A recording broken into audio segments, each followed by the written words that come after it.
오펠리에의 HR 이야기 32일차 영상을 시작합니다. 오늘의 주제는 맥락을 이해하면 가능한 것입니다. A기업에서 인사팀장으로 일을 할 때 일입니다. 제 상급자분으로 본부장님이 계셨고 저는 본부장님과 비교적 대화를 많이 하는 편이었죠.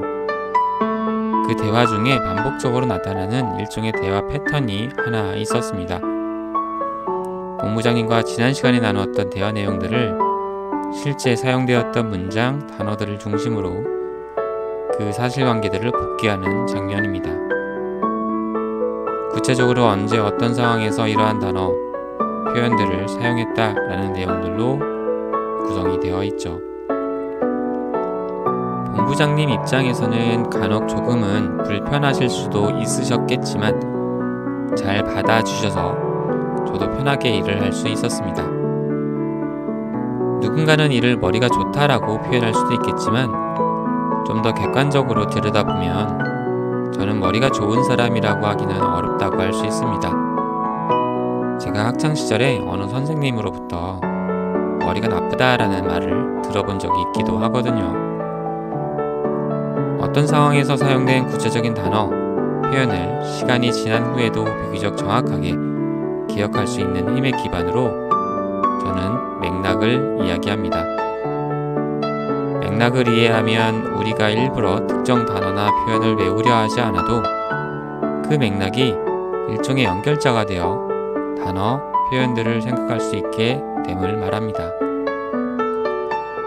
요즘은 생성형 AI가 대세라고 하죠. 고파일럿에게 맥락이란 뭘까라는 질문을 하자 다음과 같이 답을 합니다. 맥락은 어떤 사건, 상황, 문장, 단어 또는 개념을 둘러싼 전반적인 환경이나 배경을 나타냅니다. 특히 어떤 것을 이해하거나 해석할 때 그것이 어떤 상황이나 환경에서 일어나고 있는지를 이해하는 것이 중요합니다.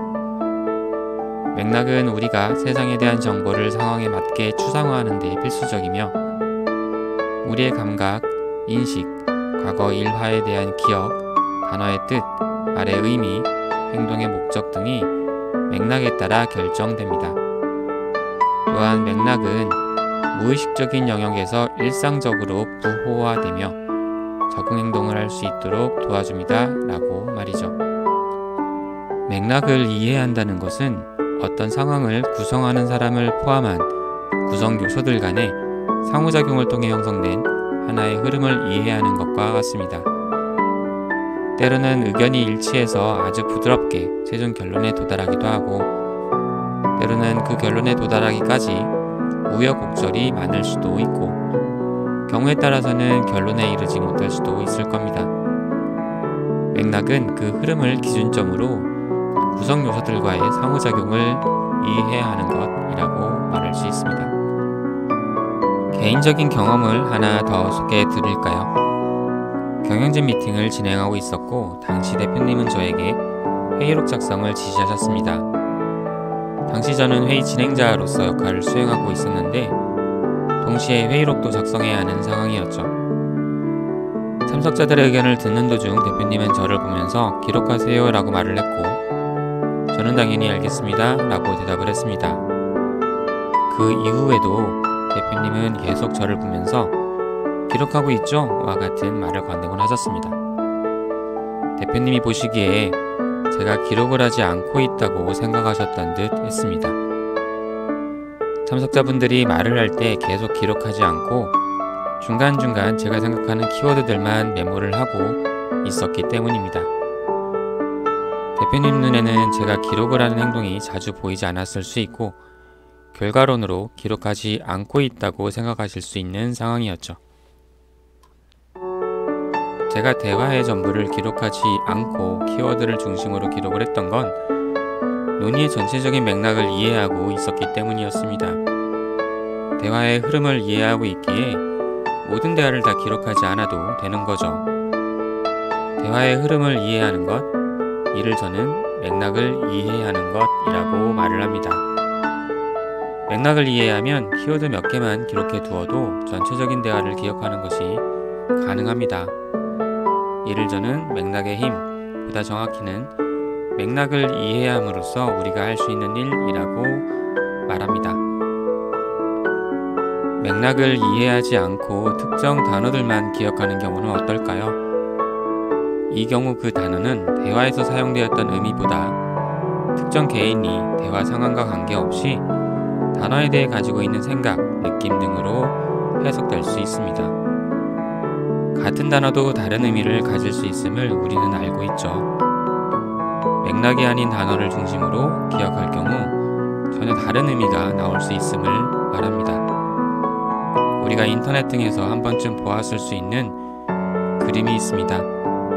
전체적인 그림은 A가 B를 위협하는 상황인데 그 그림의 일부만 보면 반대로 B가 A를 위협하는 것처럼 보이는 그런 그림이죠. 중학교 시절에 담임 선생님으로부터 생일 선물로 책을 한 권 받았던 적이 있습니다. 당시 받았던 책은 아기 참새 찌꾸라는 동화책이었죠. 참새 찌꾸의 경험을 담은 동화책인데 그중 기류를 타려고 하는 찌꾸의 이야기가 나옵니다. 동화책에서 찌꾸는 기류를 타려고 계속 시도하지만 번번이 실패합니다. 그러다 기류에 부딪혀서 잠시 기절을 하죠. 그렇게 깨었을 때 찌꾸는 자신이 기류를 타고 있음을 깨닫게 됩니다. 기류란 부딪혀 이겨내야 하는 것, 인위적인 것이 아니라 그 흐름을 이해하는 것, 그래서 그 흐름에 자연스럽게 함께하는 것이라는 걸 깨닫게 되죠. 소통에 있어 맥락이라는 단어는 일견 어려워 보이지만 사실은 그냥 대화의 자연스러운 흐름을 이해하는 것이라고 말할 수 있습니다. 그 흐름을 통해 대화의 구성 요소들을 연결하여 생각하는 것이라고 할 수 있겠죠. 단어, 문장, 표현 등을 하나하나 외우려 하지 않아도 흐름을 이해하고 그 흐름을 따라가면서 자연스럽게 구성 요소들의 상호작용 과정들을 떠올리게 되는 것이라고 할 수 있습니다. 이러한 의미에서 맥락은 우리가 대화를 보다 쉽게 대할 수 있도록 도와주고 대화의 상황을 보다 객관적으로 바라볼 수 있게 도와줍니다. 맥락은 우리가 의도적으로 알기 위해 노력해야 하는 대상이 아니라 그 맥락의 흐름에 같이 올라타는 것과 같습니다. 찌꾸가 기류를 타듯 말이죠. 32일차 영상을 마칩니다. 감사합니다.